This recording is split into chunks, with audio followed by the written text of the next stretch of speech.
الذي خلق الإنسان وكرم وعلمه من البيان ما لم يعلم فسبحان الذي لا يحصى به والامتنانه باللسان ولا بالقلم نشهد أن لا إله إلا الله الحي القيوم الذي لا تأخذه سنة ولا نوم ونشهد أن سيدنا وحبيبنا ومولانا محمدا عبد الله ورسوله الذي أرسله بالحق بشيرا ونذيرا وداعيا إلى الله بإذنه وسراجا منيرا أما بعد فقد قال الله تعالى في كلامه المجيد والفرقانه الحميد আমরা সকলেই বিতাড়িত মরদুদ শয়তান থেকে প্রার্থনার উদ্দেশ্যে আল্লাহ পাকের দরবারে আমরা তৌফিক চাচ্ছি। সকলে একসাথে পড়ি আউযু বিল্লাহি মিনাশ শাইতানির রাজীম বিসমিল্লাহির রহমানির রহিম وعباد الرحمن الذين يمشون على الأرض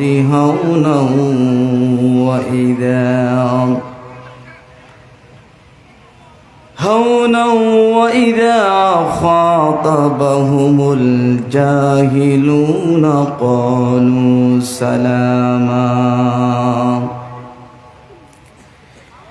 والذين يبيتون لربهم سجدا وقياما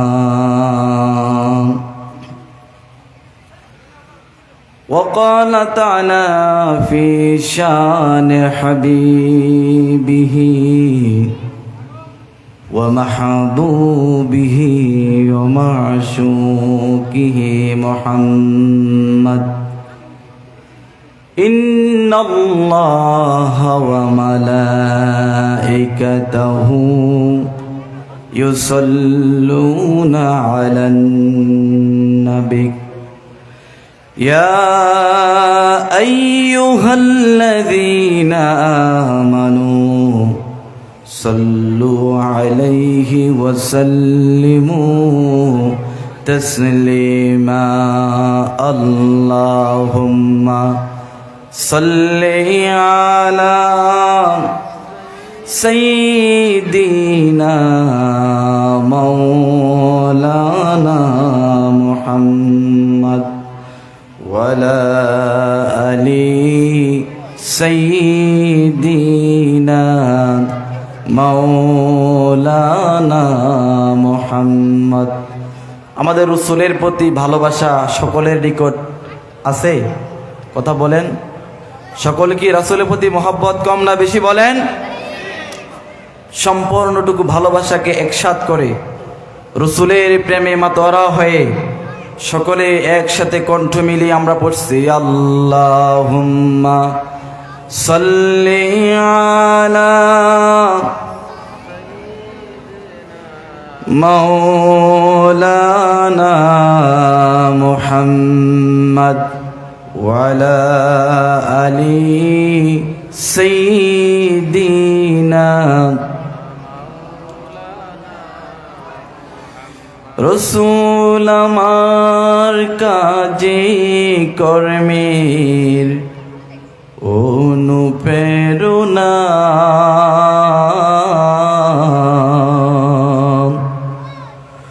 রসুল আমার প্রেম বিরহের মূল আলোচনা আল্লাহুম্মা সাল্লি আলা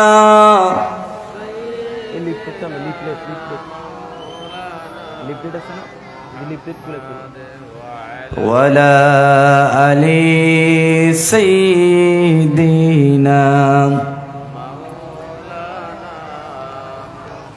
بلغ العلا بكماله كشف الدجى بجماله حسنت جميع خصاله صلوا عليه وآله بلغ العلا بكماله كشف الدجى بجماله حسنت جميع خصاله صلوا عليه سراج الملة تمهي فخر دعالم دلبر مولاه شريف الأنبياء نسخا كل أديان دیگر بلغ العلا بكماله كشف الدجى بجماله حسنت جميع خصاله صلوا عليه وآله اللهم آمين ربنا ظلمنا أنفسنا وإن لم تغفر لنا وترحمنا لنكونن من الخاسرين আয় আল্লাহ তাআলা কোরআনিয়া তাকিয়া এলাকাবাসী ও যুব সমাজের উদ্যোগে এই সপ্তমতম তাফসীরুল কোরআন মাহফিলের আয় আল্লাহ তাআলা এই পঞ্চমতম তাফসীরুল কোরআন মাহফিলের আজকে যারা আয়োজন করেছেন আয় আল্লাহ তাআলা আয় রব্বুল আলামিন আয় আল্লাহ তাআলা যারা আয়োজন করেছেন যারা দূর থেকে মেহমান বিন্দুগুণ আসতেছেন আল্লাহ তাআলা সকলকে আপনার দরবারে কবুলার মঞ্জুর করিয়া নিন আল্লাহ তাআলা কাল কিয়ামতের ময়দানে কঠিন মুসিবতের সময় এই মাহফিল আমাদের নাজাতের জরিয়া বানাইয়া দিয়েন আল্লাহ তাআলা রব্বুল আলামিন আল্লাহ তাআলা এই তাফসীরুল কোরআন মাহফিলের উসিলা করে এই এলাকার যুব সমাজকে আল্লাহ এই সমাজটাকে কোরআনের সমাজ বানাইয়া দাও আয় আল্লাহ তাআলা আমাদের অত্র এলাকাকে আল্লাহ তাআলা কোরআনের জন্য ইসলামী সমাজ হিসেবে তুমি কবুল করে নাও আল্লাহ তাআলা এই এলাকাকে আল্লাহ তুমি কোরআনের দুর্গ বানাইয়া দাও ইসলামের দুর্গ বানাইয়া দাও আয় আল্লাহ তাআলা রব্বুল আলামিন আমি নগণ্য গোলামকে আপনার কোরআন আপনার হাবিবের হাদিস থেকে কিছু কথা বলার জন্য ইচ্ছা রেখেছি যদি আপনি তৌফিক দান করেন কিছু কথা বলতে পারবো এজন্য আপনার কাছে আমি তৌফিক কামনা করেছি আয় আল্লাহ তাআলা রব্বুল আলামিন আমাদের জিন্দেগীর तमाम গুনাহ খাতাগুলো maaf করে দাও আয় আল্লাহ তাআলা রব্বুল আলামিন আমাদের সকলের উপরে আপনার খাস রহমত নাজিল করুন রব্বানা তাকাব্বাল মিন্না বিহাক্কি লা ইলাহা ইল্লাল্লাহু মুহাম্মাদুর রাসূলুল্লাহ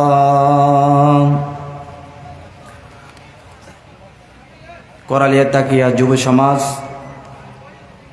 এলাকাবাসীর উদ্যোগে এই পঞ্চমতম তাফসীরুল কোরআন মাহফিলের আজকে সুনামধন্য সম্মানিত সভাপতি মহোদয়, আমার অত্যন্ত শ্রদ্ধাভাজন উস্তাদ, করালিয়া তাকিয়া নেসারিয়া সুন্নিয়া দাখিল মাদ্রাসার সুনামধন্য শিক্ষক, করালিয়া তাকিয়া কেন্দ্রীয় জামে মসজিদের সম্মানিত খতিব, বিশিষ্ট ইসলামী চিন্তাবিদ হযরতুল্লাহ হযরত মাওলানা আনোয়ার হোসেন সাহেব, আল্লাহ পাক আমার এই সম্মানিত উস্তাদকে হায়াতে তয়্যিবা দান করুক, সকল বলে আমিন। আমার পাশে মঞ্চে উপবিষ্ট আছেন আমার সম্মানিত উস্তাদ হযরত মাওলানা আব্দুল হাই সাহেব, আল্লাহ পাক হুজুরকে নেক হায়াতে তয়্যিবা দান করুক, যিনি আমাদেরকে মাদ্রাসায় দীর্ঘ সময় ধরে যুগের পর যুগ আমাদেরকে তালিম শিক্ষা দিয়েছেন। কিছুদিন পূর্বেই হুজুর মাদ্রাসা থেকে বিদায় নিয়েছেন, এজন্য হুজুরের সুস্থতা কামনা করছে মহান রব্বে কারিমের দরবারে। মঞ্চে উপবিষ্ট আছেন অন্যান্য ওলামাই কেরাম, বিশেষ করে আজকের মাহফিলের প্রধান আকর্ষণ, প্রধান মুফাসসির, জাতীয় পর্যায়ে একাধিকবার পুরস্কারপ্রাপ্ত আন্তর্জাতিক কেরাতের সনদপ্রাপ্ত হযরত মাওলানা কারি আব্দুল কাইয়ুম মিয়াজি সাহেব আজকের মাহফিলে প্রধান বক্তা হিসেবে উপস্থিত থাকবেন। বিশিষ্ট ইসলামী চিন্তাবিদ হযরতুল্লাহ হযরত মাওলানা মুস্তাফিজুর রহমান। আমার পূর্বে আসরের পর থেকে অত্যন্ত গভীরভাবে কোরআন এবং সুন্নাহ থেকে কথা বলেছেন আমাদের প্রিয় ভাই হযরত মাওলানা এম সাইদুর রহমান, অত্যন্ত মাধুর্য কণ্ঠে আলোচনা করেছেন। এরা হচ্ছে আমাদের এলাকার গর্ব অহংকার। আল্লাহ পাক আমাকে সহ তাকে সহ এই এলাকার প্রত্যেকটা আলেমকে কোরআনের জন্য কবুল করুক, সকলে বলে আমিন। আজকের মাহফিলের প্রধান অতিথি আমার শ্রদ্ধাভাজন বড় ভাই, ১ নং বাগানবাজার ইউনিয়ন পরিষদের সম্মানিত চেয়ারম্যান জনাব ডাক্তার শাহাদাত হোসেন সাজুল সাহেব, মঞ্চের সামনে উপবিষ্ট আছেন সম্মানিত মুরব্বিয়ানি কেরাম, যুবক ভাইরা, পর্দার আলের সম্মানিতা মা এবং বোনেরা। আলোচনার শুরুতে আমি আবারও হৃদয় নিংড়ানো সালাম পেশ করছি, আসসালামু আলাইকুম ওয়া রাহমাতুল্লাহি ওয়া বারাকাতুহু। আমরা সকলে মাহফিলে এসে খুশি না বেজার? আওয়াজ করে বলতে হবে, ইমানদারের কণ্ঠে আওয়াজ করে বলতে হবে, আমরা খুশি না বেজার? কম না বেশি? এই মাহফিলে আসার জন্য তৌফিক দান করেছেন কে? আমাদেরকে সকল সময় ভালো রাখেন কে? বিপদ হলে, মুসিবত হলে সুস্থ করে তোলেন কে? সে মহান রব্বে কারিমের জন্য সকলে চিৎকার মেরে বলছি আলহামদুলিল্লাহ। রব্বানা লাকাল হামদ হামদান কাসীরান তয়্যিবান মুবারাকান ফীহি। শুকরিয়া আদায় করছি কার? আরো জোরে বলেন না, শুকরিয়া আদায় করেছি কার? এই তাফসীরুল কোরআন মাহফিলে বসলে সওয়াব হয় নাকি গুনাহ হয়? আরেকটু জোরে বলেন, কম না বেশি? আমরা এমন একটি স্থানে বসা আছি যে স্থানটিকে হাদিসের ভাষায় জান্নাতের বাগান ঘোষণা দিয়েছে, সুবহানাল্লাহ। সুতরাং জান্নাতের বাগানে বসতে গুনাহ হয় নাকি নেকি হয় বলেন? আরো জোরে বলেন না। এজন্য যতক্ষণ পর্যন্ত এই কোরআনের ময়দানে আমরা বসবো আর যতক্ষণ পর্যন্ত আমরা আছি, আমাদের এই বসাকে আল্লাহ পাক কবুল করেন, সকলে বলে আমিন। আমরা যতক্ষণ পর্যন্ত বসে আছি, আমাদের এই বসাতে কোরআন থেকে যখন আলোচনা শুনবো, প্রত্যেকটি হরফের বিনিময়ে 10 করে নেকি দিয়ে দিবেন কে? আরো জোরে বলেন না কে? আল্লাহ। সুতরাং আমরা আজকে এখানে এসেই সকলে ভাগ্যবান। কি বলেন? আমরা কি ভাগ্যবান? সম্মানিত হাজিরিন, এটি এমন একটি বাগান, যেই বাগানে বসতে পড়লে আল্লাহ পাক বান্দার জীবনে যতগুলো সগীরা গুনাহ আছে, কোরআনের খাতিরে আল্লাহ পাক তার সগীরা গুনাহগুলো মাফ করে দিবেন। বলেন না সুবহানাল্লাহ। কোরআন এমন একটি আল্লাহ পাকের কিতাব, যেই কিতাবকে আল্লাহ পাক রাসূল করিম সাল্লাল্লাহু আলাইহি ওয়াসাল্লামের উপরে নাজিল করেছেন। একদিন নয়, 2 দিন নয়, দীর্ঘ 23 বছর যাবত এই কোরআনকে আল্লাহর নবীর উপরে নাজিল করেছেন। চিৎকার মেরে বলেন না সুবহানাল্লাহ। আল্লাহর হাবিবের একটি গুরুত্বপূর্ণ, একটি শ্রেষ্ঠ মুজিজা হচ্ছে আল্লাহ পাকের 30 পারা কোরআন। সুবহানাল্লাহ। সব মুজিজা শেষ, কিন্তু আল্লাহ পাকের এই কোরআন আজও পৃথিবীতে আছে নাকি বলেন? আছে নাকি নাই বলেন? আছে। এই কোরআনকে এই জমিন থেকে শেষ করে দেওয়া যাবে? কথা বলেন, শেষ করে দেওয়া যাবে? যাবে না। এই কোরআনকে দুনিয়া থেকে কেউ মুছে দিতে পারবে না, কারণ এই কোরআন হচ্ছে কার কিতাব? আরো জোরে বলেন, এই কোরআন কার কিতাব? এই কোরআন যখন মুমিন শোনে, মুমিনের অনেকগুলো লাভবান হয়। আল্লাহ পাক বলছেন, ইন্নামাল মুমিনুনা আল্লাযীনা ইযা যুকিরাল্লাহু ওয়াজিলাত কুলুবুহুম ওয়া ইযা তুলিয়াত আলাইহিম আয়াতুহু যাদাতুহুম ঈমানাও ওয়া আলা রাব্বিহিম ইয়াতাওয়াক্কালুন। চিৎকার মেরে বলে আল্লাহু আকবার। রব্বুল আলামিন বলেন, মুমিনদের সামনে যখন আল্লাহর কালাম তেলাওয়াত করা হয়, মুমিনরা যখন আল্লাহর কালাম শোনে, যখন মুমিনদের সামনে আল্লাহ পাকের জিকির করা হয়, কোরআন পাঠ করা হয়, তখন মুমিন আর স্থির থাকতে পারে না।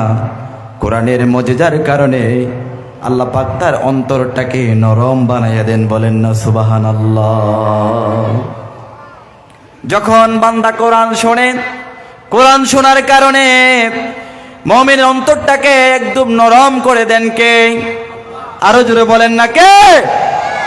এমন নরম হয়ে যায় যখন বান্দা কোরআন শুনতে মনটাকে নরম করে নেয়, এই কোরআনের জন্য বান্দা জীবন দেওয়ার জন্য প্রস্তুত হয়ে যায়। বলেন না সুবহানাল্লাহ। মুমিনের অন্তরটা কোরআন শোনার কারণে আল্লাহ পাক কেমন পরিবর্তন করে দেন, যে পরিবর্তন করে দেওয়ার কারণে যখন এইভাবে করে ওয়াইজা তুলিয়াত আলাইহিম আয়াতুহু যাদাতুহুম ঈমান, আর কোরআন শোনার কারণে বান্দার ঈমান যতটুকু আছে তার থেকে অনেক গুণ বৃদ্ধি করে দেয়। বলেন না সুবহানাল্লাহ। সুতরাং কোরআন শুনলে মুমিনের ঈমানকে ধার দেওয়ার জন্য সবচেয়ে বড় যন্ত্র হচ্ছে আল্লাহর কোরআন। কথা বলেন ঠিক কি না? সম্মানিত হাজিরিন, এজন্য কোরআন থেকে কথা শোনার জন্য নিজেকে প্রস্তুত করে বসতে হবে। নীরবে নিবৃত্তিতে চাতক পাখির মতো কোরআনের প্রত্যেকটা কথা শুনেই জীবনের আমলে পরিবর্তন করার প্রয়োজন আছে নাকি বলেন? আমাদের আমল পরিবর্তন করার দরকার আছে কি না? সম্মানিত হাজিরিন, আজকে আমরা একটি আল্লাহ পাকের কোরআনের 114টি সূরা থেকে আজকে আমি একটি অন্যতম সূরা তেলাওয়াত করেছি, সূরাতুল ফুরকান। সূরার নাম কি? আরো জোরে বলেন, সূরার নাম কি?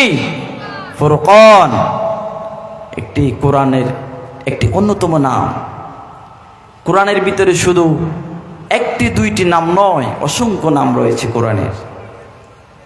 কোরআনের একটি নাম হচ্ছে কিতাব। একটি নাম কি? কথা বলতে হবে। একটি নাম কি? কিতাব।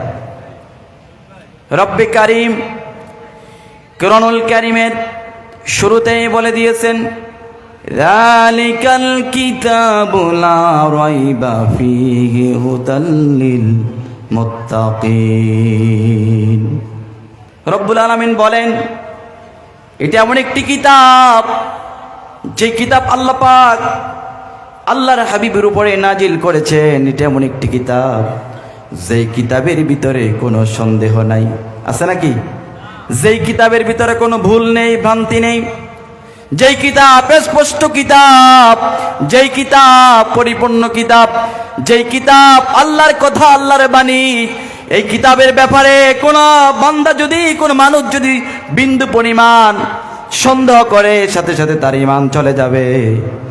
যে যত বড় ঈমানদার হোক না কেন, কোরআনের ব্যাপারে যদি কেউ বিন্দু পরিমাণ সন্দেহ করে, সাথে সাথে বেঈমান বানায়া দিবে কে? এজন্য এই কোরআনের একটি নাম হচ্ছে কিতাব। একটি নাম কি? কিতাব। এই কোরআনের অন্য একটি নাম হচ্ছে জিকির। এই কিতাবের নাম কি? বলেন বলেন। এই কিতাবের অন্য একটি, এই কোরআনের আরেকটি নাম রয়েছে, যে নামটি হচ্ছে জিকির। কি নাম? জিকির।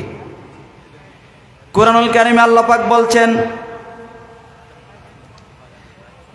ইন্না নাহনু নাযালনা যিকরা ওয়া ইন্না লাহু লাহাফিজুন। রব্বুল আলামিন কোরআনুল কারীমে ঘোষণা করেন, নিশ্চয় আমি এই কোরআনকে নাজিল করেছি, এই কিতাবকে আমি নাজিল করেছি। নাযালনা যিকর, এই জিকিরকে, এই জিকির হচ্ছে কোরআন। এই কোরআনকে আমি নাজিল করেছি আমি আল্লাহ, এবং কি এই জিকির এবং এই কোরআনের হেফাজতকারী আমি আল্লাহ। চিৎকার মেরে বলেন না সুবহানাল্লাহ। এই পৃথিবীতে সারা পৃথিবীর মানুষগুলো যদি কোরআনকে শেষ করে দিতে চায়, আল্লাহর কিতাবকে পৃথিবীর কেউ এই কোরআনকে শেষ করতে পারবে না। কারণ এই কোরআনের হেফাজতের দায়িত্ব কার হাতে বলেন? আর একটু জোরে বলেন না, কোরআনের হেফাজত কার হাতে? আল্লাহর হাতে। সুতরাং এই কোরআনকে পৃথিবী থেকে শেষ করা যাবে না। সম্মানিত হাজিরিন, এই কোরআনের একটি সূরা আমি সূরাতুল ফুরকান তেলাওয়াত করেছি। সম্মানিত হাজিরিন, এই ফুরকান এটা এমন একটি শব্দ, এটার ভিতরে এমন একটি সূরা যার ভিতরে ৭৭টি আয়াত রয়েছে। কয়টি আয়াত? বলেন বলেন, কয়টি আয়াত রয়েছে? এটি কোরআনুল কারীমের ২৫ নম্বর সূরা। আমি এই সূরার সর্বশেষ রুকু, ষষ্ঠ রুকু থেকে আমি তেলাওয়াত করেছি। আল্লাহ পাক যদি তার এই নগণ্য গোলামকে তৌফিক দান করেন, এই কোরআনের আয়াত অনুসারে রাসূল করিম সাল্লাল্লাহু আলাইহি সাল্লামের সুন্নাহ থেকে কিছু কথা বলার জন্য ইচ্ছা রাখছি। ওমা তৌফিকি ইল্লা বিল্লাহ। ফুরকান শব্দের অর্থ হচ্ছে মানদণ্ড। কি? বলেন বলেন। মানদণ্ড। আপনার জীবনকে কিসের মানদণ্ডে গঠন করবেন, এটা হচ্ছে একটি মানদণ্ড। ফুরকান, আপনি সত্য এবং মিথ্যার মাঝে পার্থক্য করবেন কি দ্বারা, কি দিয়ে। এটা এমন একটি সূরা, আল্লাহ পাক এই সূরার মাধ্যমে আপনাকে স্পষ্ট করে দিয়েছে। রাসূল করিম সাল্লাল্লাহু আলাইহি ওয়াসাল্লাম যখন মক্কার কুরাইশদের নিকট আল্লাহর দ্বীনকে তাদের সামনে তুলে ধরলেন, তাদের সামনে উপস্থাপন করছেন, দিনটাকে, এই পরিপূর্ণ দিনকে কাফির মুশরিকদের সামনে তুলে ধরলেন। আর যখন পেশ করলেন, তখনই রাসূল করিম সাল্লাল্লাহু আলাইহি ওয়াসাল্লামের উপরে কাফির মুশরিকরা নির্যাতন চালিয়ে দিলেন। যখন এই কোরআনের সুন্দর কথাগুলো কাফির মুশরিকদের সামনে এইভাবে সুন্দর করে তুলে ধরলেন। আর এদিনকে যখন তাদের সামনে তুলে ধরলেন, তখন কাফেররা এটার প্রতিবাদ করতে লাগলেন, বিদ্রূপ করতে লাগলেন। তখন আল্লাহ পাক এই সূরার আয়াতগুলো নাজিল করে তাদের কাফেরদের জবাব দিয়ে দিলেন। আর এটাই প্রমাণ করে সূরাটি মাক্কি যুগের মাঝামাঝি সময় আল্লাহ পাক নাজিল করেছেন তার হাবিবের উপরে। সম্মানিত হাজিরিন, আমি যেখান থেকে তেলাওয়াত করেছি অত্র সূরার ভিতরে একজন মুমিন, একজন ইমানদার, তার ভিতরে আল্লাহর বান্দা যারা হবে, রহমানের বান্দা যারা হবে, রহমানের বান্দাদের কি কি গুণ থাকা দরকার, কি গুণ থাকতে পড়ে, কতগুলো গুণ থাকা দরকার রহমানের বান্দার। এই সূরার ভিতরে একটি নয়, দুইটি নয়, 12 থেকে 13টি গুণ আল্লাহ পাক ঘোষণা করেছেন সূরার ভিতরে সুন্দর করে। একজন রহমানের বান্দার কি কি গুণগুলো থাকা দরকার, আর এই গুণগুলো থাকলে, এই গুণগুলো অর্জন করলে কাল কিয়ামতের ময়দানে আল্লাহ পাক তার ওই বান্দাকে আল্লাহর সর্বশ্রেষ্ঠ নিয়ামত জান্নাত বান্দাকে দিয়ে দিবেন। বলেন না সুবহানাল্লাহ। আমরা কি জান্নাতে যেতে চাই না? কারা কারা জান্নাতে যেতে চায় হাত তুলে আল্লাহকে দেখান। আল্লাহ পাক সকলকে, আমাদের সকলকে আল্লাহর জান্নাতের মেহমান হিসাবে কবুল করুক। সকলে বলে আমিন। জান্নাতে যেতে হলে এই গুণগুলো থাকা লাগবে। সুতরাং এই গুণগুলো আমাদের জানার দরকার আছে নাকি? বলেন আছে নাকি নাই? বলেন আছে। আমরা এক এক করে এই গুণগুলো আমরা জানবো। আল্লাহ পাক কি বলেছেন, কত স্মার্ট করে, সুন্দর করে কোরআনুল কারীমের সূরাতুল ফুরকানের ভিতরে এক এক করে রহমানের বান্দার গুণগুলো তুলে ধরেছেন রব্বুল আলামিন। সূরাতুল ফুরকানের 63 নম্বর আয়াতে আল্লাহ পাক বলছেন, ওয়া ইবাদুর রহমান الذين يمشون على الأرض حونا وإذا خاطبهم الجاهلون قالوا سلاما। রব্বি কারীম একজন রহমানের বান্দার সর্বপ্রথম গুণ হচ্ছে আল্লাহ পাকের রহমানের বান্দা হওয়া। এটাই হচ্ছে 1 নম্বর গুণ। আমরা সকলেই বলি আমরা আল্লাহর বান্দা, কিন্তু আল্লাহ পাক কিয়ামতের ময়দানে আমাকে যদি তার বান্দা বলে ঘোষণা না দেন, তাহলে আমরা কাল কিয়ামতের ময়দানে কেউ বাঁচতে পারবো না। আল্লাহ পাক, আমরা আল্লাহ পাকের গোলাম, কিন্তু আল্লাহ পাক যদি আমাদেরকে কিয়ামতের ময়দানে তার গোলাম হিসাবে না ডাক দেন, তাকে আমাদেরকে যদি কবুল না করেন, তাহলে আল্লাহর জান্নাতে যাওয়া সম্ভব হবে? হবে না। ইবাদুর রহমান, ইবাদ শব্দটি হচ্ছে আব্দুন শব্দের বহুবচন। আব্দুন হচ্ছে গোলাম। আব্দুন অর্থ কি? গোলাম। গোলাম কাকে বলে? আল্লাহু আকবার। গোলাম কাকে বলে? গোলাম হচ্ছে, একজন গোলাম হতে হলে কি গুণগুলো থাকা দরকার?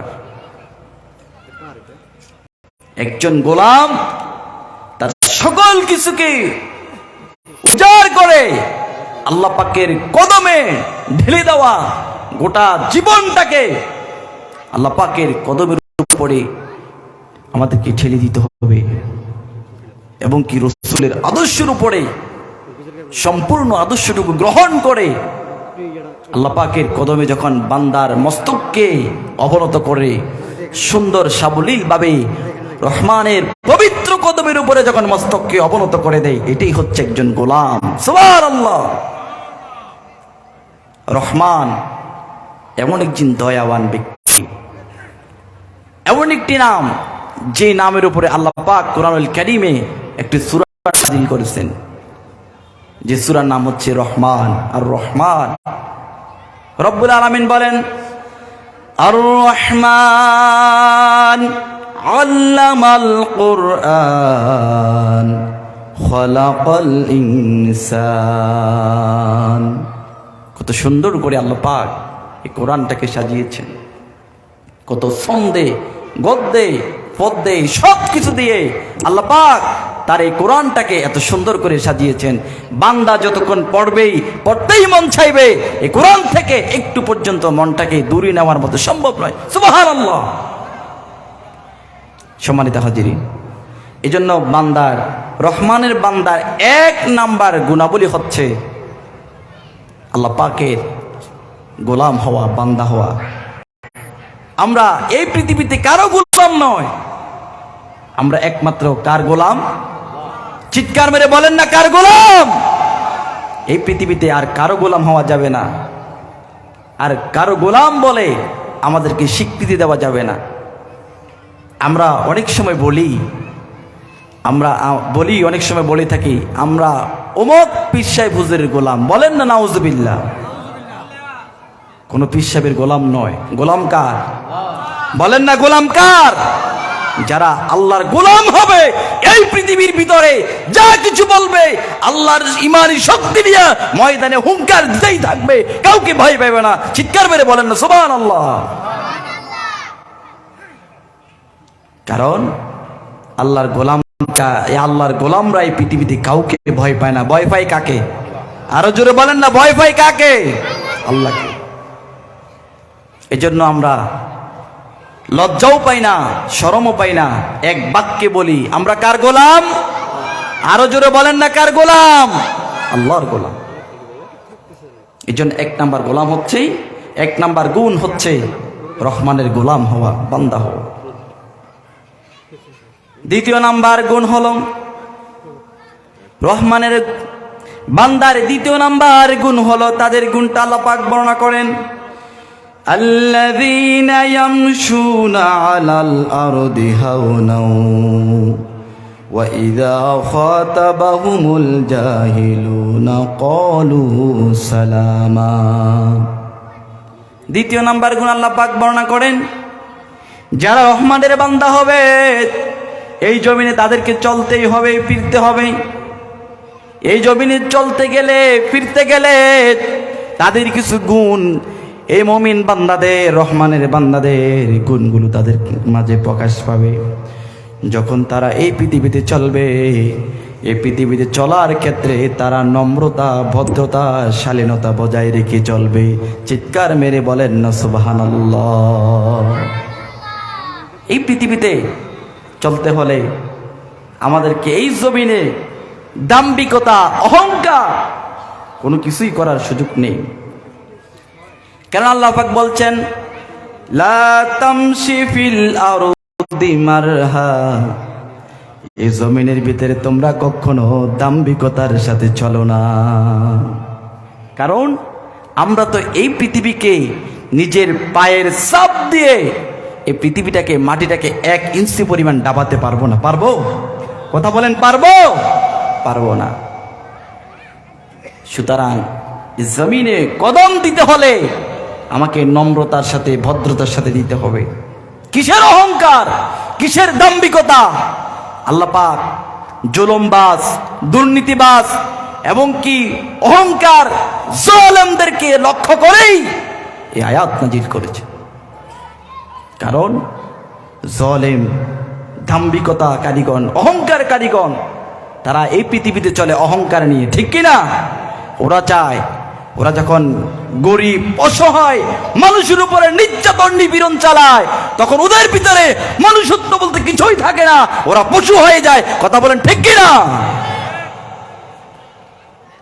সম্মানিত হাজিরিন, এজন্য রহমানের বান্দাদের গুণ হচ্ছে নম্রতা, শালীনতা, ভদ্রতার সাথে এই জমিনে চলবে।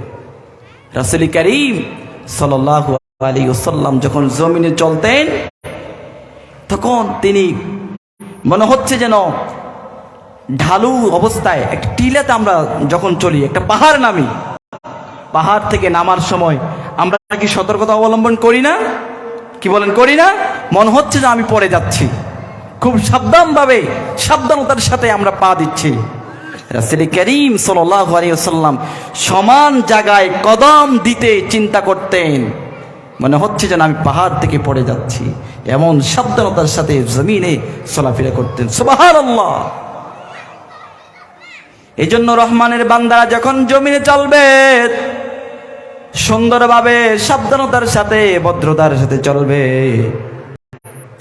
মানুষের সাথে আচরণটুকু ভদ্রভাবে করতে হবে, মানুষের সাথে সুন্দর আচরণ করতে হবে, মানুষকে মানুষ মনে করতে হবে। ওরাও যে মানুষ, এই পৃথিবীতে রিক্সাওয়ালা, ঠেলাওয়ালা, কামার, কুমার, চাষি, যত ধরনের মানুষ রয়েছে সবগুলো যে মানুষ, সবাই যে আল্লাহর গোলাম, আল্লাহর সৃষ্টি, এটা আমাকে মনে করতে হবে। একজন রহমানের বান্দার গুণ, ওরা যে মানুষ, এটা মনে করতে হবে। এটা হচ্ছে রহমানের বান্দারের দ্বিতীয় নাম্বার গুণ। রব্বুল আলামিন তৃতীয় নাম্বার গুণ বর্ণনা করেন। যারা রহমানের বান্দা হবে তাদের তৃতীয় নাম্বার গুণ আল্লাহ পাক বর্ণনা করেন। তৃতীয় নাম্বার গুণ হলো, এই জমিনে যখন মানুষ তো চলতেই হবে, তখন ওয়াইদা খাতাবাহুমুল জাহিলুনা ক্বালু সালামা। এই পৃথিবীর ভিতরে যারা কোরআন সম্পর্কে জানে না, হাদিস সম্পর্কে জানে না, যারা অজ্ঞ, যারা জাহেলরা মুমিন বান্দাদের সাথে বিভিন্ন কথায় জড়িত হবে, বিভিন্ন কিছু প্রশ্ন জিজ্ঞেস করবে, অহেতুক কথা বলবে, অনেক কথাই জানতে চাওয়ার চেষ্টা করবে। কিভাবে মুমিনকে আটকানো যায়, কিভাবে মুমিনকে স্তব্ধ করা যায়, কিভাবে মুমিনকে দমিয়ে দেওয়া যায়, কিভাবে আল্লাহর গোলামকে তার সম্মানের উপরে আঘাত করা যায়, এইভাবে চেষ্টা করে। তখন আল্লাহ পাক বলছে, বান্দা, আমার বান্দা যারা হবা, রহমানের বান্দা যারা হবে, ওই সকল মুরুক্কির সাথে তুমি তর্কে জড়াবা না, তার সাথে কোনো তর্ক করার প্রয়োজন নাই, তাকে তুমি সালাম দিয়ে তুমি চলতেই থাকো। বলেন না সুবহানাল্লাহ। কত সুন্দর করে আল্লাহ পাক আমাদেরকে শিক্ষা দিয়েছে। এটা আমাদের, এই শিক্ষাটা আমাদের দরকার আছে নাকি নাই? বলেন, আছে নাকি নাই? খুবই প্রয়োজন। আজকের সমাজ, একজন ইমাম সাহেব বলে, দেখেন, একটু দোকানে বসছে, জিজ্ঞেস করবে, হুজুর একটু বলেন তো এইটা কি ওইটা কি। ও জানার পরেও ইমাম সাহেবকে মান সম্মান হানি করার জন্য বারবার চেষ্টা করে, আঘাত করছে। সম্মানিত হাজিরিন, এটা অভ্যাস, এটা জাহেল, এটা মূর্খ, এটা বর্বরতার অন্যতম একটি মানুষ। সুতরাং তাদেরকে সালাম দিয়ে আমাদেরকে বিদায় নিতে হবে। এজন্য রব্বুল আলামিন কোরআনুল কারীমের যখন এইভাবে ওরা প্রশ্ন করবে, আমাদের আর কি করণীয় আল্লাহ পাক বলছেন, ওয়াইদা সামিউল লাগওয়া আরাদু আনহু ওয়া ক্বালু লানা আমালুনা ওয়া লাকুম আমালুকুম সালামুন আলাইকুম। রব্বুল আলামিন বলেন, যখন ওয়াইদা সামিউল লাগওয়া আরাদু আনহু, যখন তাদের কাছ থেকে তুমি এইভাবে বিভিন্ন কথাবার্তা, অহিতুক কথাবার্তা শুনবে, তোমাকে বিভিন্নভাবে জিজ্ঞেস করবে, তোমার কাছ থেকে জানার জন্য চেষ্টা করবে, তখন তুমি তাকে বলে দাও, তোমার আমল নিয়ে, তোমার আমলের কথা তুমি চিন্তা করো, পরকালে কি তুমি জবাব দেবে, আর আমার আমলের কথা আমি চিন্তা করতে হবে, আমি আল্লাহর কাছে কি জবাব দেব, এটা নিয়ে থাকো এবং তাকে সুন্দর করে সালাম দিয়ে তার কাছ থেকে বিদায় নিয়ে যাও। সুবহানাল্লাহ। সম্মানিত হাজির, অহিতুক কথাবার্তা যাই কিছু বলবে, তাকে শালীনভাবে আমার কাছ থেকে বিদায় করতে হবে, তার কাছ থেকেই যেই কোনোভাবে তার সাথে তর্কে জড়ানো যাবে না। আল্লাহ পাক আমাদেরকে শিক্ষা দিয়েছে। রব্বুল আলামিন এইভাবে করে আমাদেরকে, চতুর্থ নাম্বার গুণ হচ্ছে, রব্বুল আলামিন চতুর্থ নাম্বারে গুণ বর্ণনা করেন, একজন রহমানের বান্দার গুণ কেমন হবে। আল্লাহ পাক বর্ণনা করছেন, ওয়াল্লাযীনা ইয়াবীতুনা লিরাব্বিহিম সুজদাও ওয়া কিয়ামা। চিৎকার মেরে বলেন আল্লাহু আকবার। আরো জোরে বলেন আল্লাহু আকবার। রহমানের বান্দার অন্যতম একটি গুণ হলো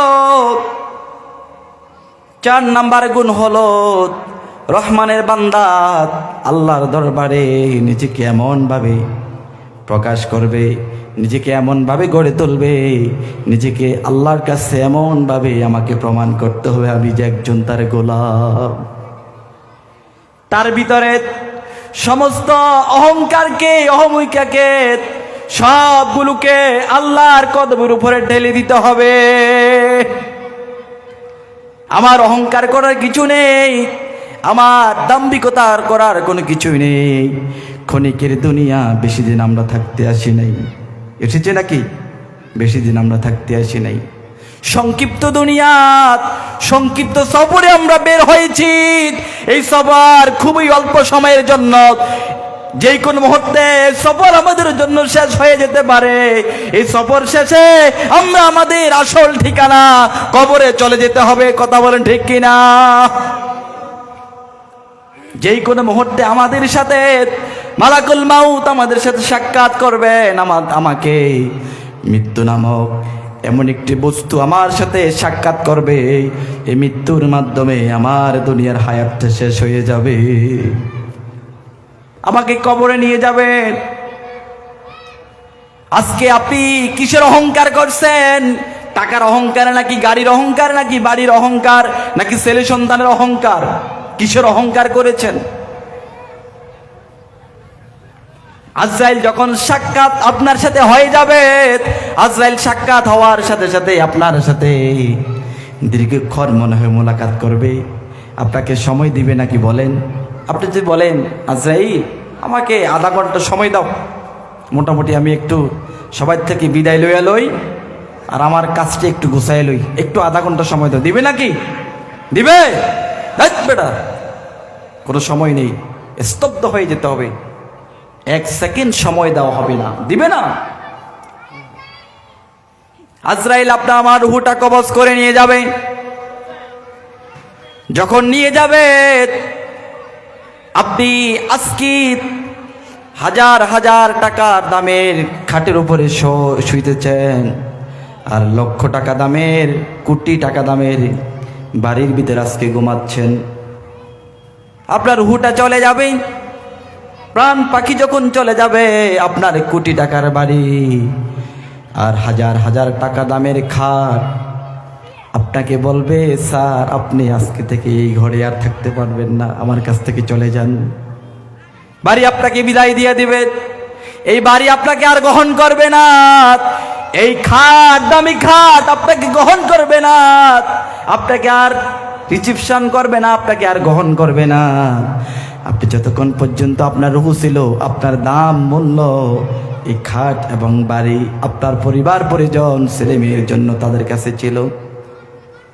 যেই ছেলেটা আপনাকে ছাড়া এক বেলা থাকতে পারে না, যেই মেয়ে আপনাকে ছাড়া একটা মুহূর্ত থাকতে পারে না, যেই মেয়েটা আপনি বাবাকে ছাড়া একটা মুহূর্তে খাবার টেবিলে যায় না, ছেলে অপেক্ষা করে, বাবা কখন তুমি বাড়িতে আসবে, তোমার জন্য অপেক্ষা আছি, কখন তুমি আসবে, আমি সন্তান তোমার সাথে খাবার টেবিলে একসাথে চলে যাব।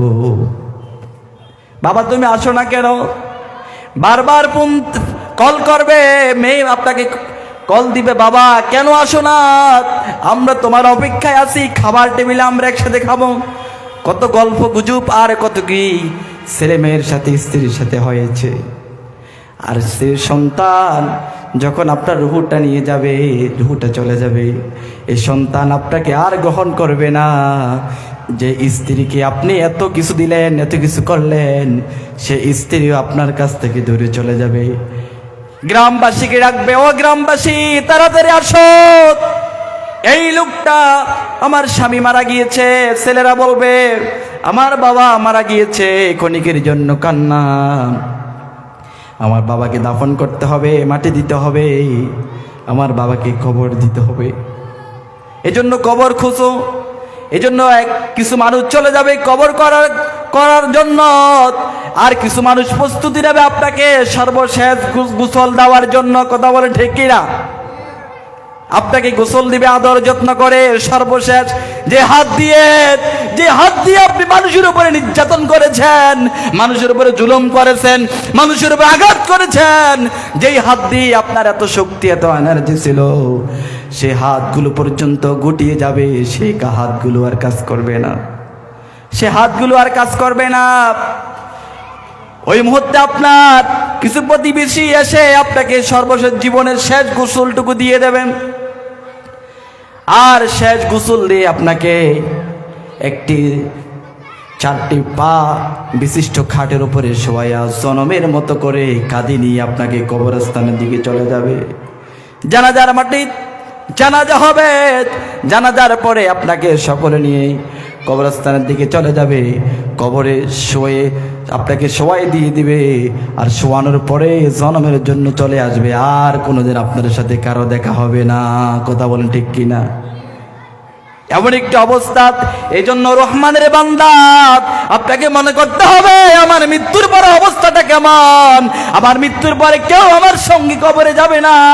আর রহমানের বান্দা, এই জন্য মৃত্যুর আগেই আমাকে মৃত্যুর প্রস্তুতি নিয়ে আমাকে এমন ভাবে আল্লাহর কাছে আমাকে সুপর্দ করতে হবে, আমাকে এমন ভাবে নরম হতে হবে, এমন ভাবে গোলাম বানাতে হবে, যেই গোলাম সর্বসময় সর্বমুহূর্তে বিপদে পড়লে পরে আল্লাহর কদমে চলে যায়। কথা বলেন ঠিক কিনা?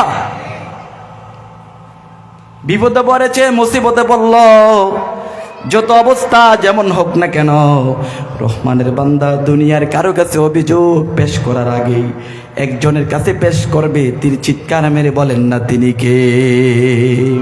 আরো জোরে বলেন না তিনি কে? তিনি হচ্ছেন আল্লাহ। আল্লাহর কাছে এই জন্য রব্বুল আলামিন বলেন, একজন রহমানের বান্দার গুণাবলী হলো, যখন বান্দা রাত্রির সময়, রাতে এবং দিনে যখন সুযোগ পায়, আল্লাহর সামনে দণ্ডায়মান হবে, সেজদা করবে, আর আল্লাহর জন্য তাসবিহ পাঠ করবে। বলেন না সুবহানাল্লাহ। এই জন্য আল্লাহ পাকের গোলামের গুণাবলী হচ্ছে, সেজদা করতে হলে একজন কি করতে হবে? চিৎকার মেরে বলেন না তিনি কে? আরো জোরে বলেন না তিনি কে? আল্লাহ। আল্লাহ পাক ব্যতীত এই পৃথিবীতে আর কারো কদমে সেজদা দেওয়া জায়েজ আছে নাকি? আরো জোরে বলেন না, কারো পায়ে সেজদা দেওয়া জায়েজ আছে? নেই, সম্পূর্ণটুকু হারাম। এই মস্তক, এই মাথা, এই ব্রেইন, এই চেহারাকে আল্লাহ পাক এত সুন্দর করে বানিয়েছেন। সুবহানাল্লাহ। এজন্য রব্বে কারীম বলেন, লাকাদ খালাকনাল ইনসানা ফি আহসানি তাকওয়িম। বান্দা, তোমাকে কত সুন্দর অবয়বে সৃষ্টি করেছেন, তোমাকে এত সুন্দর যে বানিয়েছেন, এত সুন্দর করে যে সৃষ্টি করেছেন, যে এত নিখুঁতভাবে সৃষ্টি করেছেন, চিৎকার মেরে বলেন না তিনি কে? আরো জোরে বলেন না তিনি কে? যেই বান্দা তোমাকে এত সুন্দর করে বানালো, এত সুন্দর করে তোমাকে সৃষ্টি করলো, বান্দা কি করে আল্লাহ পাকের কদম ব্যতীত অন্য মানুষ আল্লাহর সৃষ্টির কাছে তোমার মাথাকে অবনত করো? কি করে তুমি আল্লাহকে ব্যতীত মাজারকে তুমি সেজদা করছো? তোমার কি বিবেককে একবারও নাড়া দেয় না আমি কি কাজটি কি করছি, কাকে ব্যতীত কাকে সেজদা করছি আমি? কিয়ামতের ময়দানে আল্লাহ পাক আমাদেরকে সেদিন এইভাবে জিজ্ঞেস করবে। এই জন্য রহমানের বান্দার গুণাবলী হলো, আপনি যখন সমস্যায় পড়ে যাবেন, সকল সমস্যা সমাধানের জন্য রাত্রিবেলায় যখন আপনার অজস্র গুনাহ রাশি আছে, অনেকগুলো গুনাহ আছে, আপনি জানেন, আমি জানি অনেকগুলো গুনাহ আমি করেছি, একটু নিশ্চুপ হয়ে যান। আর রাত্রিবেলায় পৃথিবীর মানুষগুলো যখন ঘুমায়, কেউ আর জাগ্রত নাই, সবাই ঘুমিয়ে গেল, আপনি গোলাম রহমানের বান্দারার গুণ হলো, যখন পৃথিবীতে সবগুলো মানুষ ঘুমিয়ে যায়, পশু পাখিরা ঘুমিয়ে যায়, আর রহমানের বান্দারা রাত্রিবেলায় কিছু সময়ের জন্য আল্লাহ পাকের জন্য দাঁড়িয়ে যায়। চিৎকার মেরে বলেন না সুবহানাল্লাহ। দাঁড়িয়ে যায়, আর আল্লাহ পাককে তার অভিযোগগুলো আর যখন বান্দা যখন সিজদায় চলে যাবে, সিজদায় যাওয়ার পরে তার অভিযোগ চোখের পানি দিয়ে জায়নামাজের বিছানা ভিজিয়ে ফেলে। রহমানের বান্দা যখন জায়নামাজে সিজদায় অবনত হয়, সিজদা অবনত হয়ে চোখের পানি দিয়ে আল্লাহর কদমের উপরে তার জানাজাটা জায়নামাজের নামাজটা ভিজিয়ে ফেলে আল্লাহর কাছে কান্না করতে থাকে। আল্লাহ পাক বলে, বান্দা তুমি কেন কান্না করছো? তোমার চোখের পানি তোমার চোখের আঙ্গিনায় আসার আগে আগে তুমি বান্দার এক ফোঁটা চোখের পানি আমি আল্লাহর কাছে এত দামি, এত মর্যাদা, এত মর্যাদা। তোমার এক ফোঁটা চোখের পানি তোমার জীবনের সবগুলো গুনাহকে শেষ করে দিতে পারে, বলে না সুবহানাল্লাহ। জাহান্নামের কঠিন আযাব, কঠিন আযাব, ভয়ঙ্কর আগুন। ওই আগুনকে দুনিয়ার কিছু দিয়ে, কোনো পানি দিয়ে নিবানো যাবে না, কোনো কিছু দিয়ে শেষ করা যাবে না। একমাত্র আমার আপনার চোখের পানি দিয়ে, এক ফোঁটা চোখের পানি যদি আল্লাহর জন্য বের করতে পারে, আল্লাহর ভয়ে এক ফোঁটা চোখের পানি দিয়ে জাহান্নামের আগুনকে আল্লাহ পাক নিভিয়ে দিবে, বলেন না সুবহানাল্লাহ। এটা হচ্ছে রহমানের বান্দার গুণ। রহমানের বান্দার এক এক করে গুণগুলো আল্লাহ পাক বর্ণনা করছেন। তারপরে পঞ্চম নাম্বার গুণ হলো রহমানের বান্দার, পঞ্চম নাম্বার গুণ হলো আল্লাহ পাক বর্ণনা করছেন, ওয়াল্লাযীনা ইয়াকুলুনা রাব্বানা আসরিফ আন্না আযাবা জাহান্নাম ইন্না আযাবাহা কানা গরামা। রহমানের বান্দার অন্যতম গুণাবলী হলো আল্লাহর কাছে সকল সময় জাহান্নামের ভয় তার কাছে সব সময় থাকে। সর্বসময় জাহান্নামের ভয়ে বান্দা দুনিয়ার বুকে যখন চলে, তার ভিতরে কাজ করার আগে আগে যখন গুনাহটা করেই ফেলে, তখন আল্লাহর ভয়ে নিজেকে আর স্তব্ধ রাখতে পারে না। আমি কি কাজ করেছি, আমি এমন একটা কাজ করে ফেললাম, আমি কিয়ামতের ময়দানে আল্লাহর কদমের সামনে, আল্লাহর সামনে আমি কি করে দাঁড়াবো, কি আমি কি প্রকাশ করব আল্লাহর দরবারে? আল্লাহ পাক যদি আমাকে এইভাবে করে আমার অপরাধের জন্য কাল কিয়ামতের ময়দানে আমাকে দণ্ডায়মান করে, আমি জবাব দিতে পারবো না। আল্লাহ যাকে পাকড়াও করবে, আল্লাহর পাকড়াও থেকে কেউ বাঁচতে পারবে না। এই জন্য আল্লাহর কাছে ক্ষমা চাইতে হবে কিয়ামতের ময়দানে। আল্লাহর কাছে কিয়ামতের ময়দানে কঠিন বিচারালয় থেকে হিসাব যেন সহজ করা হয়। এই জন্য নামাজে আপনাকে দোয়া করতে হবে, সর্বসময় দোয়া করতে হবে,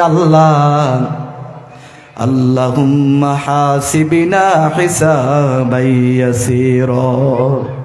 রব্বি কারীম, কিয়ামতের ময়দান কত ভয়ঙ্কর, কত কঠিন।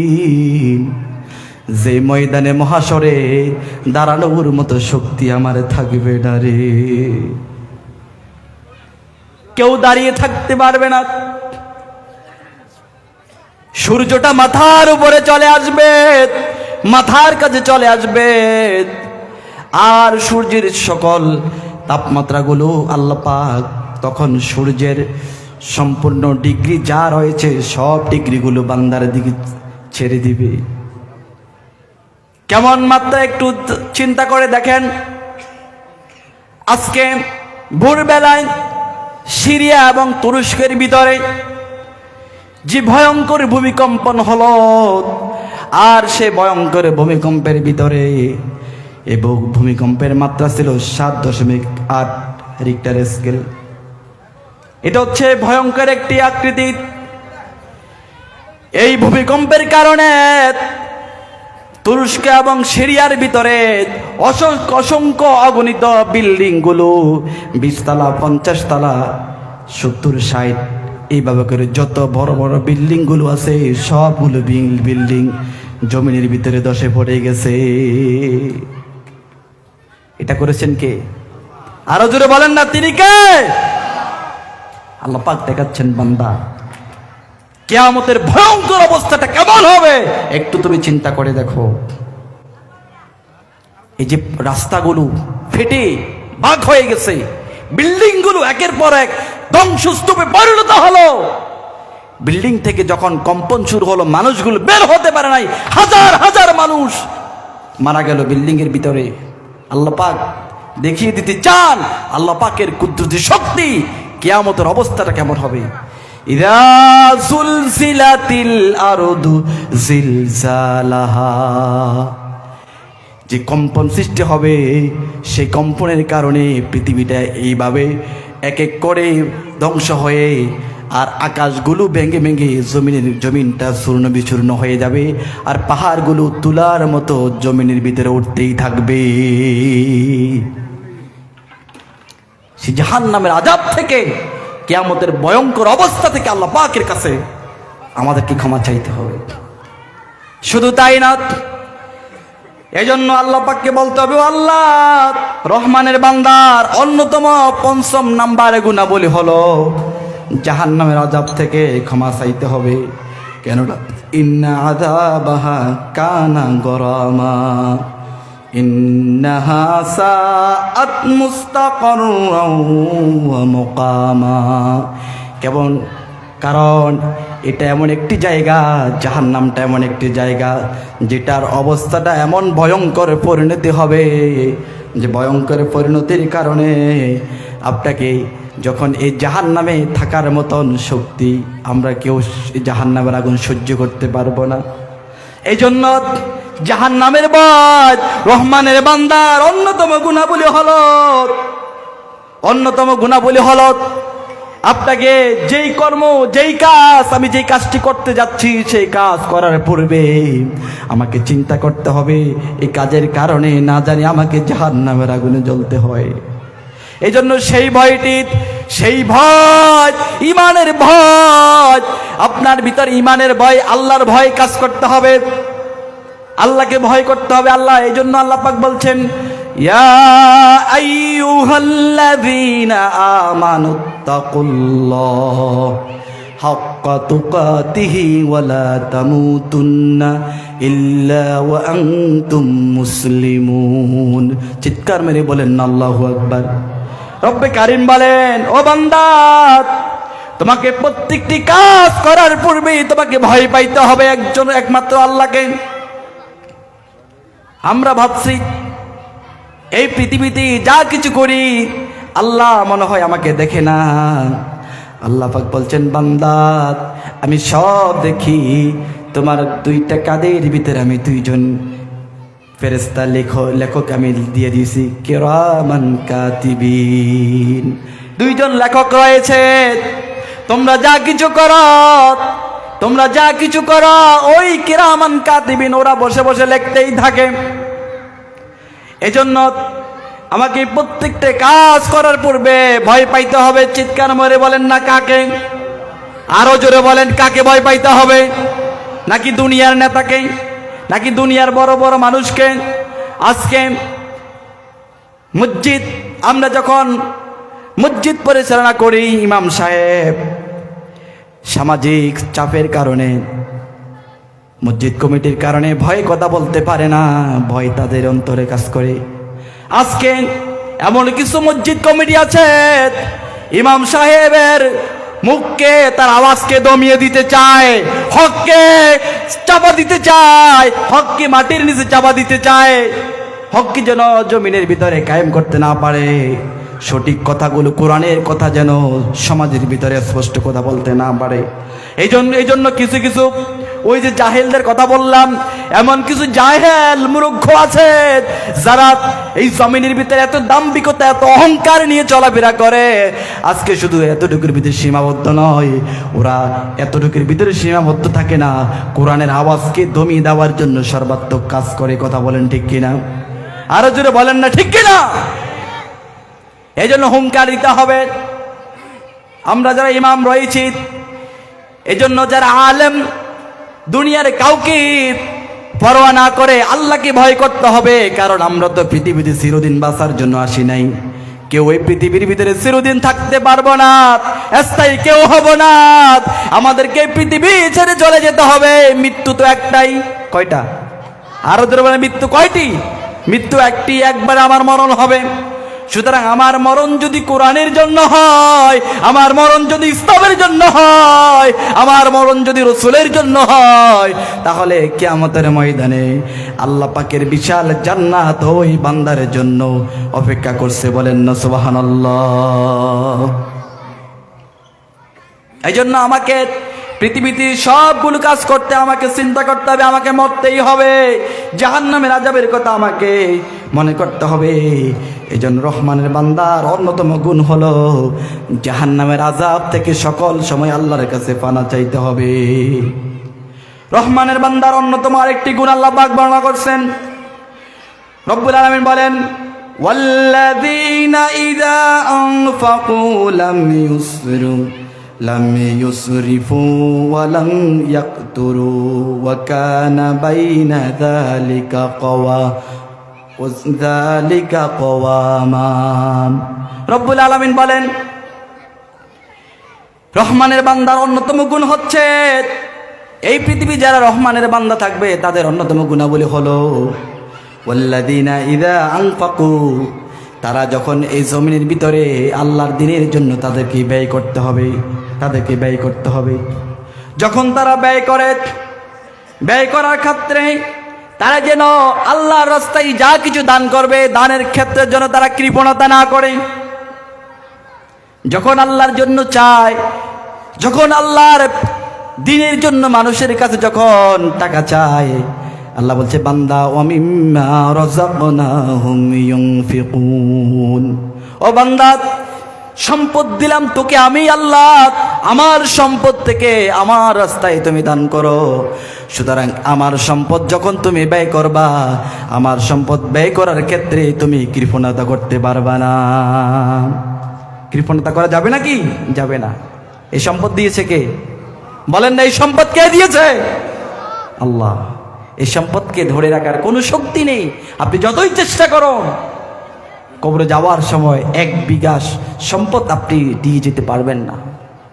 এই সম্পদ আপনাকে পরকালে যদি সঠিকভাবে ব্যয় করতে না পারেন, দ্বীনের জন্য, ইসলামের জন্য, আল্লাহর নিদর্শনে বলি মসজিদ মাদ্রাসা এগুলোর জন্য যা কিছু আমি ব্যয় করে যাব, সবগুলো যা কিছু ব্যয় করব, যা কিছু আমি অগ্রে পাঠাবো পরকালের জন্য, আল্লাহর জন্য, আমি আল্লাহর কাছে আমার জন্য পাঠাবো, তখন এই সম্পদগুলো কিয়ামতের ময়দানে আমার জন্য নাজাতের জরিয়া হবে। চিৎকার মেরে বলেন ঠিক কিনা? সম্মানিত হাজিরিন, এই জন্য রব্বুল আলামিন বলেন, যখন তুমি দান করবা, যখন তুমি আমার রাস্তায় খরচ করবা বান্দা, তখন তুমি এই দান করার ক্ষেত্রে তুমি কৃপণতা করতে পারবা না।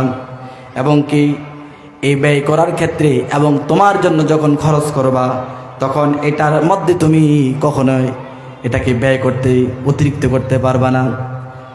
আমরা অনেকে অপচয় বেশি করি, অপচয় করি না? এই জন্য রব্বুল আলামিন বলছেন, লাম ইউসরিফু ওয়া লাম ইয়াকতুরু, তুমি সঠিকভাবে আল্লাহ রাস্তায় ব্যয় করতে কৃপণতাও করতে পারবা না এবং অপচয় বেশি করতে পারবা না। এই জায়গায় 2টি কথা রয়েছে। এই জন্য আল্লাহর রাস্তায় দান করার ক্ষেত্রে এমন আবেগী হওয়া যাবে না যে আমার ছেলে মেয়ের জন্য কিছু রাখবো না, আমার যা সম্পদ রয়েছে সবগুলো আমি মসজিদ মাদ্রাসা এবং কি বিভিন্ন ইসলামিক কাজে আমি দান করে দেব, আর আমার ছেলে মেয়েরা ভিক্ষা করে করে খাবে এবং মানুষের বাড়িতে কাজ করে খাবে। এই কাজ কি আল্লাহ পাক পছন্দ করে নাকি? বলেন বলেন, আল্লাহ পাক পছন্দ করে না। এই জন্য আল্লাহ পাক বলছেন, ওয়াকানা বাইনা যালিকা কওয়ামা, বান্দা 2টার মাঝে ব্যালেন্স করে তোমাকে আল্লাহ রাস্তায় দান করতে হবে। তোমাকে ব্যালেন্স অবলম্বন করতে হবে। কৃপণতা করা যাবে না এবং কি অবশ্যই করা যাবে না। একবারে ফুতুর হয়ে যাবা যে আমার যা আছে সব কিছু দিয়ে দেব, কিছু রাখবা না, এমন করা যাবে না। ছেলে সন্তান আওলাদদের জন্য কিছু রেখে যেতে হবে। আল্লাহ পাক ইসলামকে কত সুন্দর করে, মানুষের কল্যাণের জন্য ইসলামকে কত সুন্দর করে পাঠালেন। সুবহানাল্লাহ, সুবহানাল্লাহ। সম্মানিত হাজিরিন, এটা হচ্ছে রহমানের বান্দার একটি অন্যতম গুণ। এজন্য আমাদেরকে এটার ভিতরে ব্যালেন্স রাখতে হবে। রহমানের বান্দার অন্যতম আরেকটি গুণ হলো রব্বুল আলামিন বলেন ওয়াল্লাযীনা লা ইয়াদউনা মা'আল্লাহ। রব্বুল আলামিন বলেন বান্দা তোমাকে জমিনে চলার ক্ষেত্রে ইবাদত করতে গিয়ে এই পৃথিবীতে আল্লাহ ব্যতীত আর কাউকে ডাকা যাবে না। অন্য কাউকে ডাকা যাবে নাকি? অন্য কাউকে ইলাহ হিসাবে ডাকা যাবে না। এজন্য রব্বুল আলামিন বলছেন লা ইয়াদউনা মা'আল্লাহি ইলাহান আখার। আল্লাহ ব্যতীত অন্য কাউকে, অন্য ইলাহ তুমি বেছে নিতে পারবা না। আমার সৃষ্টিকর্তা, আমার রহমদাতা, আমার বিধানদাতা একমাত্র একজন। চিৎকার মেরে বলেন তিনি কে? আরো জোরে বলেন না তিনি কে? আমার বিধানদাতা, আমার আইনদাতা। এ জমিন কার? আরো জোরে বলেন এ জমিন কার? আইন চলবে কার? আরো জোরে বলেন আইন চলবে কার? জমিন বানালেন যিনি, আইন চলতে হবে ওই মালিকের, ওই মহান রবের। এজন্য সৃষ্টি যার, জমিন যার, এই পৃথিবীতে এই পৃথিবীকে চালাতে হলে আইন চলবে তার। কথা বলেন ঠিক কিনা? এজন্য আইনের ক্ষেত্রে আজকে আমরা যারা মানব রচিত আইনগুলো আজকে আমরা নিজেদের মতো করে চালিয়ে যাচ্ছি। কোরআনের আইনকে আমরা শ্রদ্ধা করতে জানি না। কোরআনের আইন এই জমিনে কায়েম হোক। এক শ্রেণীর মানুষ রয়েছে এই জমিনে আল্লাহর আইন কায়েম হোক, ওটা ওরা চায় না, বলে আমি পাক্কা মুমিন। এজন্য আল্লাহ বলে, কিতাব বলে তুমি পাক্কা মুমিন না, তুমি হচ্ছে পাক্কা শয়তান। যারা আল্লাহর জমিনের ভিতরে আল্লাহর আইনকে চায় না, চেষ্টাও করে না, ওই দলের ভিতরে নাম লেখাতে পর্যন্ত নিজেকে নিয়োজিত করে না, নিজেকে ওই দলের ভিতরে নাম লেখাতেও চায় না। যেই জমিনের ভিতরে আল্লাহর আইন কায়েম হোক, এই জমিনের ভিতরে আল্লাহ এই সৃষ্টি যার আইন চলবে তার। আমার একমাত্র ইলাহ হচ্ছে আইনের বিধানদাতা তিনি একমাত্র আল্লাহ। কারণ আল্লাহ বলছেন লা ইয়াদউনা মা'আল্লাহি ইলাহান আখার। এই জমিনের ভিতরে আল্লাহ ব্যতীত অন্য ইলাহকে, ইলাহ শব্দটুকু মুফাসসিরিন কেরামগণ এমন ভাবে ব্যাখ্যা করলেন, ইলাহ শব্দের অর্থ হচ্ছে আপনার জীবনদাতা, ইলাহ শব্দের অর্থ আপনার বিধানদাতা, ইলাহ শব্দের অর্থ আপনার আইনদাতা, ইলাহ শব্দের অর্থ আপনার জীবন থেকে মৃত্যু পর্যন্ত যা যা প্রয়োজন সকল কিছু মিটাবেন একমাত্র কে? আরো জোরে বলেন না তিনি কে? এই জন্য রব্বুল আলামিন শিখিয়ে দিলেন জমিনের ভিতরে বান্দা রহমানের অন্যতম গুণাবলী হলো, এই জমিনের ভিতরে বান্দার অন্যতম গুণাবলী হলো এই জমিনে আল্লাহ ব্যতীত কারো আইন মানা। এই জন্য আল্লাহ পাক নিষিদ্ধ করেছেন এই জমিনের ভিতরে তোমার চেষ্টা করতে হবে আল্লাহর আইন যেন জমিনে তোমাকে কায়েম করতে হবে। এই জন্য আল্লাহ ব্যতীত কাউকে ডাকা যাবে না। এই জন্য আমাদের করণীয় হলো আল্লাহর গোলামকে আল্লাহর গোলামের মতো আমাদেরকে তৈরি করতে হবে। এই জন্য আমাদেরকে যেন আল্লাহ পাক যেই গুণাবলীগুলো আমাদেরকে অর্জন করতে হবে, আল্লাহ রহমান হতে হলে আল্লাহ পাক আমাদের সকলকে এই গুণগুলো অর্জন করার তৌফিক দান করুক বলে আমিন। আরো জোরে বলে আমিন। সমান হাজির, আমি কি সময় ধরে আল্লাহ পাকের কালাম সূরা ফুরকান থেকে যে কথাগুলো একজন রহমানের বান্দার যে গুণাবলীগুলো থাকার দরকার, এই গুণাবলীগুলো সবগুলো আলোচনা করতে পারি নাই। যতটুকু যে গুণগুলো আলোচনা করেছি আমরা যারা এখানে আছি প্রত্যেককে এই গুণাবলীগুলো অর্জন করে কাল কিয়ামতের ময়দানে যেন আমরা ময়দানে মহাশরে রহমানের কাছে যেন রহমানের গোলাম হয়ে দাঁড়াতে পারি। আল্লাহ পাক সকলকে তৌফিক দান করুক। সকলে বলে আমিন। আরো জোরে বলে আমিন। যা কিছু বলেছি ভুলভ্রান্তি হলেই আল্লাহ পাক আমাদের সকলকে মেধা থেকে মুছে দেই এবং যা কিছু ভালো বলেছি সকল ভালো বিষয়গুলো আমরা যেন আমল করতে পারি। আল্লাহ পাক সকলকে তৌফিক দান করুক। সকলে ভালো থাকেন, সুস্থ থাকেন। সকলের কাছে আমি দোয়া চাই। আজকের আলোচনা এখানে শেষ করছি। আসসালামু আলাইকুম ওয়া রাহমাতুল্লাহি ওয়া বারাকাতুহু।